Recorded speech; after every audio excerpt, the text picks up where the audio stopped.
estamos de regreso en este programa de responsabilidad social, cívica y ética, aquí en Jóvenes en TV.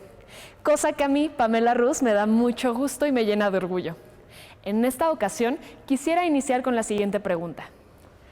¿Ustedes consideran que somos una sociedad que se inclina más hacia el individualismo o hacia la colaboración? Los espacios públicos o de convivencia social son el escenario perfecto para observar los comportamientos y actitudes que tenemos como personas y como colectivo. ¿Actuamos pensando en nuestro bienestar personal o tomamos en cuenta el bienestar de todos y de todas? Tenemos varios ejemplos cotidianos que nos demuestran que buscar el beneficio personal sin tomar en cuenta a los demás, al final de cuentas nos afecta a todos y a todas.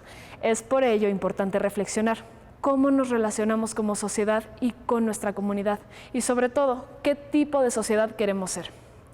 Afortunadamente también tenemos muchos ejemplos que nos demuestran que es posible la conciencia colectiva, darnos cuenta de la interdependencia que tenemos con la sociedad y con el entorno que habitamos. Es posible vivir y relacionarnos procurando que nuestras acciones contribuyan al bien colectivo y por lo tanto al bien personal, sin que esto implique conflicto ni contradicción.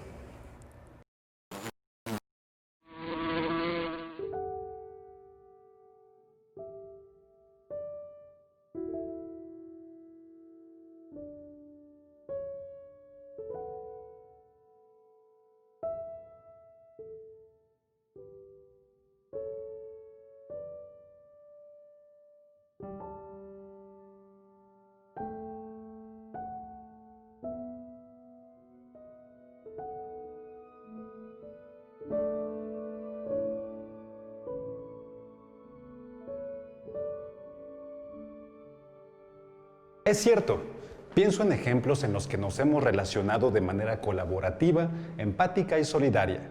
En México, por ejemplo, la solidaridad de los ciudadanos después de los sismos que han afectado a la Ciudad de México, Oaxaca y Chiapas. O también el grupo de las patronas, estas mujeres que dan alimentos y asistencia a migrantes en su paso por Veracruz. O también diversas muestras de apoyo durante la pandemia a profesionales de la salud y personas de la tercera edad. En los últimos días hemos visto, por ejemplo, tanto personas que agreden a los médicos como personas que han organizado múltiples iniciativas y acciones para apoyarlos. Esta pandemia me ha puesto a pensar, ¿cómo nos relacionamos con los otros? Esta pandemia ha evidenciado más el individualismo o la colaboración. ¿Cómo nos ha impactado como colectivo el distanciamiento social? A continuación, veremos un video sobre lo que quiere decir la cultura comunitaria, a partir del ejemplo de dos personas de diferentes estados, Tamaulipas y Baja California. Participar en cultura comunitaria me ha dado la oportunidad de redescubrir municipios y regiones de mi estado que, si bien mantienen diferencias tal vez sociales, tradiciones diferentes, es precisamente esta diferencia de contextos lo que genera una interculturalidad que a fin de cuentas nos enriquece como tamaulipecos o enriquece nuestra identidad cultural. Los municipios en los que colaboramos fueron pues Ensenada, Rosarito, Tijuana, Tecate y Mexicali. Nuevo Laredo, Mier, Río Bravo, Vallehermoso, Matamoros, Padilla, Victoria, Tula, Gómez Farías, El Mante y Ciudad Madero. Fue una experiencia que me hizo saber que hay mucho trabajo por hacer, que todavía tenemos que seguir impulsando estas actividades. Tuve la oportunidad de conocer gente increíble, de jugar, de dejarme llevar por la experiencia de un jolgorio, de una milpa. Gracias al apoyo de precisamente de mi equipo, pude adquirir las herramientas de seguridad hacia mí misma para poder ejercerme como operadora y empoderarme, ¿no? Ellos me empoderaron mucho. Para mí, cultura comunitaria es todo lo que se genera dentro de una comunidad por miembros de esa comunidad, ya sea tradiciones, ideas, iniciativas, y que responden precisamente a las necesidades que ellos han identificado dentro de su comunidad. Yo me siento muy comprometida con esta causa porque va más allá de un trabajo para mí, es hacia el bien común, hacia un mejor país, hacia mejores ciudadanos, en donde a través de fortalecer nuestros lazos de comunidad sabemos que nos hacemos más fuertes, creamos sociedades más fuertes así. Hemos visto cómo la gente está ávida, cómo hay una gran necesidad de actividades y procesos culturales donde ellos puedan expresarse, dar a conocer su identidad, sus tradiciones, y esto se ha traducido a una gran participación. La gente confía en este programa y deposita sus esperanzas. Lo que yo les puedo decir es que sigamos trabajando, sigamos construyendo comunidad, porque a fin de cuentas es la manera de crear las bases sólidas de nuestra sociedad.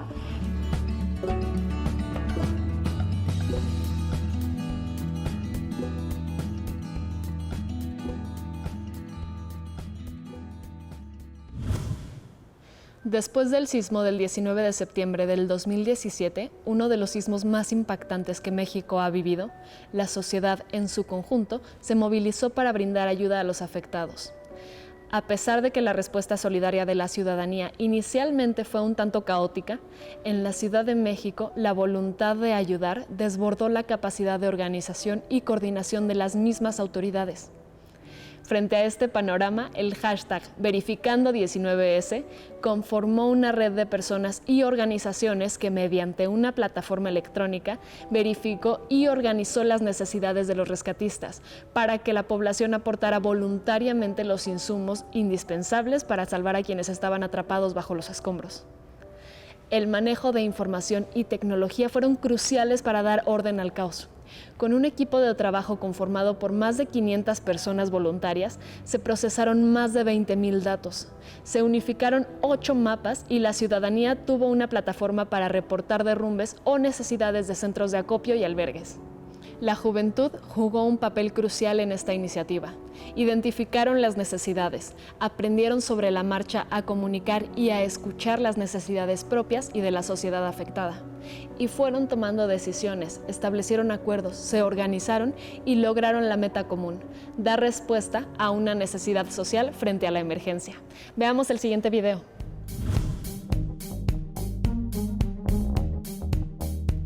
Las redes sociales marcaron la diferencia en el flujo de información y la velocidad de reacción en el sismo del 19 de septiembre de 2017, logrando que la participación ciudadana fuera organizada, rápida y eficaz. Nos ayudaron a entender en tiempo real la magnitud del sismo, qué era lo que estaba pasando, quién había sufrido daños, dónde se habían sufrido daños, dónde había edificios caídos, dónde había víctimas, dónde se necesitaba ayuda, y la verdad es que también ayudó a que las personas que iban a ayudar se organizaran en tiempo récord. En menos de 2 horas ya estábamos, después de que había acabado el sismo, ya había brigadas ayudando a quitar escombros, ayudando a entregar comida, ayudando a trasladar heridos y demás. Digamos que las redes sociales lo que hicieron también fue ayudar a corroborar la información, a verificar la información. De hecho, recordemos que surgió el hashtag Verificado19S, que fue uno de los primeros intentos por luchar contra las noticias falsas aquí en la ciudad respecto de la información que estaba circulando, que era demasiado. Uno de los principales momentos en donde hay o se puede causar una crisis de información es bajo 2 principios. Cuando no hay información concreta, es decir, cuando no hay una postura oficial o las autoridades no han dicho exactamente qué está pasando. O 2, cuando las autoridades empiezan a tener opiniones diferentes o empieza a circular información diferente. Lo mejor en este caso es efectivamente tener sitios oficiales, tener sitios verificados en donde nosotros podamos acceder a la información en tiempo real y saber concretamente qué es lo que está sucediendo. ¿Para qué? Para que podamos tomar una decisión. Los jóvenes se unieron a través del uso de las redes sociales y contribuyeron a organizar a la sociedad civil. Salieron de sus casas para brindar apoyo, verificar información y demostrar su solidaridad con los mexicanos y no una actitud apática o desinteresada. De repente criticábamos mucho a la generación de millennials, a la generación de centennials, que todo el día estaban metidos en el celular, que todo el día estaban digamos, compartiendo contenido superfluo en las redes sociales, y sin embargo, cuando llegó el momento, cuando se les requirió, lo que ellos hicieron fue guardar su celular en la bolsa trasera de su pantalón y empezar a ayudar en tiempo real a quien así lo necesitara. La tecnología nos ayudó no solamente a enterarnos en tiempo real de la magnitud de lo que estábamos viviendo, sino que al mismo tiempo nos permitió ayudarnos y sacar ese sentimiento solidario que es tan mexicano, tan nuestro, y que además los grandes protagonistas en este caso fueron los jóvenes. Este es un ejemplo de cooperación, colaboración y solidaridad en donde la participación de los jóvenes fue fundamental. Yo me pregunto si la solidaridad que hemos mostrado los mexicanos y los jóvenes en diversas ocasiones permanece en el día a día. Actualmente atravesamos una experiencia a nivel mundial que nos motiva a pensarnos nuevamente en colectivo. Esta pandemia nos ha demostrado que lo que afecta a uno, nos afecta a todos. Y al mismo tiempo, la pandemia nos ha obligado a evitar el contacto físico y la cercanía con los otros. ¿Cómo ha impactado esta pandemia nuestra relación y colaboración con los otros? Le damos la bienvenida al doctor Ali Gómez Luna Gómez. Estamos muy agradecidos por su participación en este programa y por la posibilidad de conversar con él. Ali, en nuestra sociedad se habla de actitudes individualistas en contraposición de actitudes colectivas, de conciencia individualista en contraposición de conciencia colectiva. ¿Nos podrías poner en contexto y explicar de qué se trata esta dicotomía? Muchas gracias, Pamela, muchas gracias por la invitación. Fíjate que en términos muy concisos, nuestra condición de seres humanos tiene que ver con que necesitamos de los otros para estar, para ser, desde el desarrollo. Entonces, actualmente muchas ideas, muchas cuestiones que tienen que ver sobre todo por situaciones económicas, ¿verdad? Se promueve una idea de la autodeterminación, podríamos decir, ¿no? Es decir, que cada uno de nosotros es como dueño de su destino, ¿no? Y en cierto modo sí, pero no podemos negar que hay una necesidad de coexistir con otros, ¿sí? Esto es muy importante en términos de salud, en términos de que así somos. Ali, ¿de qué depende que algunas sociedades tengan una mentalidad o concepción más individualista y otras más colectiva? Pues mira, desde su propia historia, es decir, hay sociedades que yo creo que tienen, pues por una cuestión entre histórica hasta religiosa, ¿verdad? Se propone una idea pues de que cada quien se las ve por sí mismo, ¿verdad? Y entonces hay un clima y una atmósfera de competencia, ¿sí? Y mucho tiene que ver también pues con decisiones políticas, por ejemplo, ¿no? Entonces, es un entramado de grandes cosas, podríamos decir desde historia, política y economía. Ali, ¿legalmente es posible el sujeto colectivo? Se puede llegar a entender que la sociedad en su conjunto sería como una gran personalidad, ¿no? Pero es cierto que las sociedades están conformadas por sujetos de derecho, es decir, personas que estamos sujetas, relacionadas unos con otros a través de una ley, ¿no? Entonces, el sujeto colectivo sería algo así como pensar, imagínate como la personalidad de México, como la personalidad de España, ¿verdad? Entonces, es muy difícil pensarlo de esa manera porque evidentemente estamos integrados por un cúmulo de personas que sostenemos un proyecto social. ¿Y cómo se definiría la personalidad de México? Pues mira, algunos autores lo han definido, por ejemplo, Octavio Paz, ¿verdad? Habla mucho de eso. Y habría que pensarlo en esos términos. Si él habla como de que estamos medio resentidos, ¿no? Entonces, somos un pueblo resentido. La verdad es que sería un gran tema, ¿no? Pero seguramente también tendría que ver con las ganas de convivir y de hacer fiesta. Sí, seguro. Oye, Ali, ¿en qué situación consideras que se encuentra México respecto a la dicotomía de la que hablábamos al principio? Pues es que tenemos un México heterogéneo, es decir, mezclado, muchas, pues como de muchas capas de realidad, ¿no? Esto tiene que ver pues desde niveles socioeconómicos, culturales, ¿verdad? No es lo mismo el norte que el sur, aunque todos somos mexicanos, podemos llegarnos a sentir identificados con esta identidad. Es cierto que pues pues hay una gran pluralidad. Entonces, volvemos a lo mismo, ¿no? Entre el sujeto individual y la colectividad hay como que una oscilación, es decir, un vaivén, ¿no? Entonces, yo diría que estamos en un momento en el que, evidentemente por cuestiones de salud, tenemos que volver a revisar nuestra noción de colectividad amplia, ¿verdad? Y esto empieza pues desde la familia, la calle, la comunidad, lo inmediato. Actualmente, en el marco de la pandemia, ¿cómo se han reconfigurado nuestras relaciones? ¿Cómo nos relacionamos con los otros? En principio yo soy psicólogo, entonces me doy cuenta de un detalle muy curioso, que es que hemos perdido un poco la noción del tiempo, es decir, de qué día estamos y ¿por qué? Porque nuestras actividades segmentan nuestros días, es decir, nos organizan, ¿verdad? Salimos a trabajar, regresamos a escuela, múltiples actividades organizadas en un horario.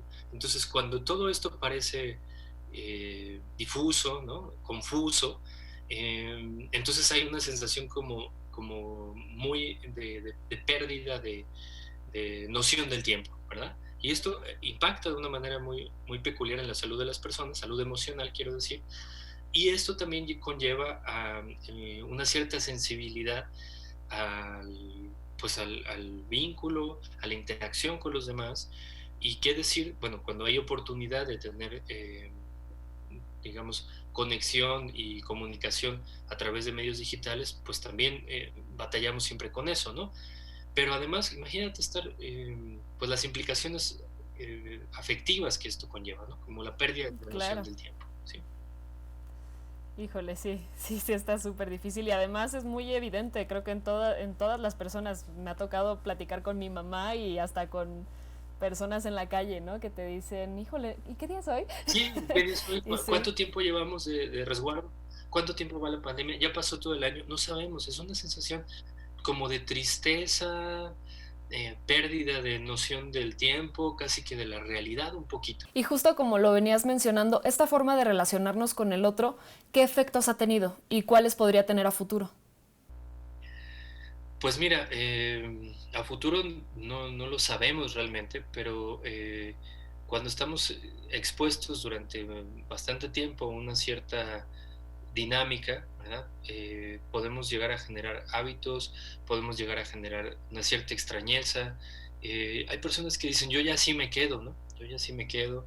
Entonces, sin duda va a ser una tarea importante para en lo venidero, cómo reconfigurarnos otra vez si es que serán las cosas como antes. Eso todavía no lo sabemos, entonces ante la incertidumbre como que el ser humano se angustia, ¿no? Como ansiedad. Entonces queremos a lo mejor respuestas. Lo que opino es que tendríamos que pensar en una forma de prepararnos, ¿no? De prepararnos para lo que puede llegar a acontecer, ¿no? Ali, esta pandemia ha hecho evidente la importancia de pensar en colectivo y de la colaboración, desde el si te cuidas tú, nos cuidas a todos, hasta evidenciar sistemas económicos y sociales injustos, excluyentes e inequitativos que deben cambiar. ¿Cómo podríamos pensar la colaboración, cooperación y solidaridad en un contexto tan necesario, pero que al mismo tiempo restringe el contacto entre personas? Si todos vamos en el mismo barco y alguien tiene la idea de que viene una gran tormenta, ¿verdad? En este barco, y se va a salvar a sí mismo, ¿sí? Y que se tiene que salvar a sí mismo, pues lo que va a suceder es que va a generar un ambiente de tensión y de mayor dificultad ante la tormenta. Lo que hay que pensar es que si se salva el barco, nos salvamos todos, ¿sí? Esa es la idea. Y si pensamos que, bueno, que cada quien debe salvarse a sí mismo, en esta realidad en la que estamos padeciendo un fenómeno de esta naturaleza, es decir, la pandemia a nivel colectivo, ¿sí? Bien podríamos pensar que tenemos una responsabilidad conjunta. Ali, ¿tú crees que la experiencia de la pandemia está afectando la configuración de la colaboración, cooperación y solidaridad? ¿Y de qué forma? Precisamente en esta preocupación también individual de qué es lo que a mí me importa, qué es lo que yo necesito para sobrepasar y sobrellevar estas dificultades sanitarias que conllevan también una dificultad, y lo decíamos, emocional y hasta económica, ¿verdad? Que también en muchos estratos de nuestra sociedad parece ser la prioridad. Entonces, es bien importante, pues eso, considerar que ante este tipo de cuestiones de emergencia, pues se puede llegar a tender a una idea individualista, ¿no? De sálvese quien pueda, ¿verdad? Sí. Prácticamente, ¿no? Y bajo las formas que pueda.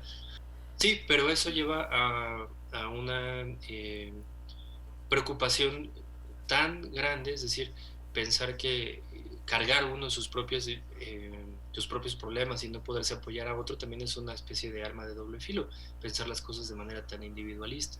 ¿Sí? Ali, los jóvenes estamos en aislamiento sin mirar a nuestros compañeros, amigos y otras relaciones cercanas. ¿Cómo crees que se podrían estar resignificando los espacios de convivencia social? Pues mira, es curioso porque evidentemente ya la gente no se saluda de manera tan cercana, no hay una convivencia tan próxima, los lugares que están, pues que están abiertos, que están espacios de convivencia, hay siempre esta necesidad de guardar una distancia, ¿verdad? Sí. Entonces, yo creo que lo que sería, digamos, más riesgoso sería que nos gane el miedo, ¿verdad? Podemos llegar a engendrar un miedo con fundamento, pues sí, o sea, esa precaución con fundamento de un temor al contacto con otros. Uh-huh.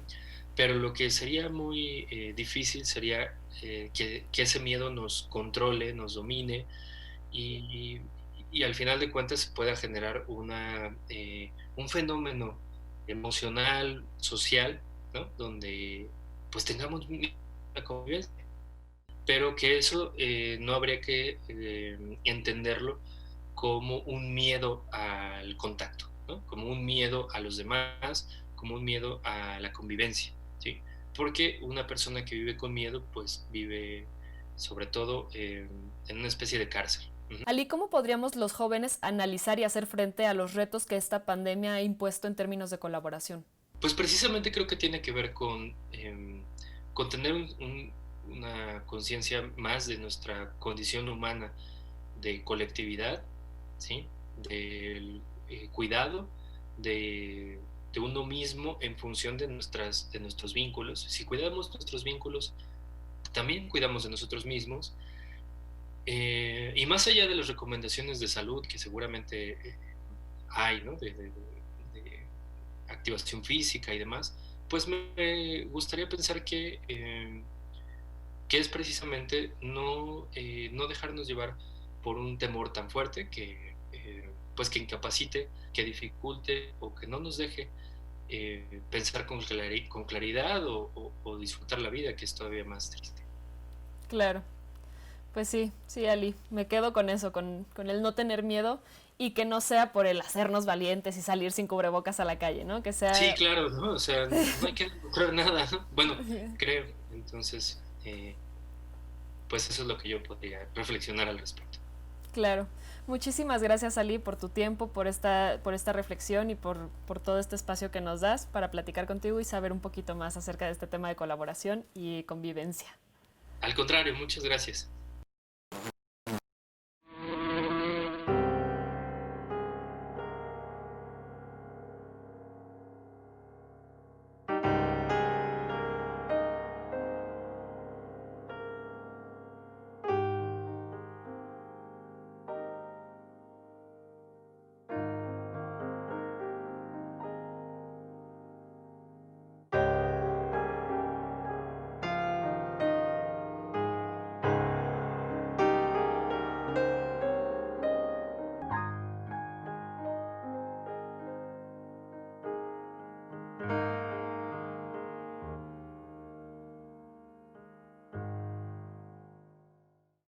Hasta ahora hemos reflexionado sobre el tipo de sociedad que estamos construyendo, pero es momento de pasar de la reflexión a la acción. Analiza tus actitudes y acciones cotidianas en tu relación con otras personas, familia, compañeros, espacios públicos. ¿Te preocupas únicamente por tu bienestar o procuras también el bienestar de los demás? Número 2. Identifica cuáles de tus acciones cotidianas contribuyen a una conciencia colectiva. Número 3. Voltea a tu alrededor. ¿Qué necesidades identificas en tu contexto inmediato? ¿Y qué podrías hacer al respecto? Número 4. Ponte el reto de realizar al menos 2 acciones diarias en las que ayudes a alguien más. Número 5. Si lograste el reto anterior, pasa al siguiente reto. Una acción diaria por las personas con las que vives, tus vecinos, comunidad o barrio, algún amigo o ser querido, o algún desconocido. Número 6. Súmate a la causa. Investiga los grupos, organizaciones, colectivos que hay en tu localidad que trabajen por una causa que te interese. Número 7. Difunde el mensaje de la colaboración. En redes sociales, en pláticas con tus amigos, promueve la reflexión e inspiren a otros a la colaboración. Muestra ideas, ejemplos y oportunidades de cómo podemos organizarnos como jóvenes para construir comunidades en las que nos ayudemos unos a otros. Podemos empezar con cosas sencillas, hoy mismo, pequeñas acciones en nuestra casa, en nuestra colonia o comunidad que contribuya a los demás. Podemos relacionarnos de manera solidaria, empática y colaborativa con los que nos rodean. ¿Qué estás haciendo para poner en práctica la colaboración? Haz algo hoy y cuéntanos tu experiencia. Todos contribuimos todos los días con nuestras acciones y actitudes a construir la sociedad en la que vivimos. Es importante observar y analizar las actitudes sociales y nuestras propias actitudes. ¿Tendremos otra forma de relacionarnos como sociedad? ¿Qué tipo de sociedad queremos ser? Los invitamos a que nos compartan sus respuestas en redes sociales. Nos interesa mucho leerlos. Nos despedimos por el día de hoy, no sin antes invitarlos a ver la interesante propuesta de pensamiento matemático, Ajedrez por Trigo. Se escucha muy interesante, yo no me lo pierdo. Hasta mañana y muchas gracias por acompañarnos.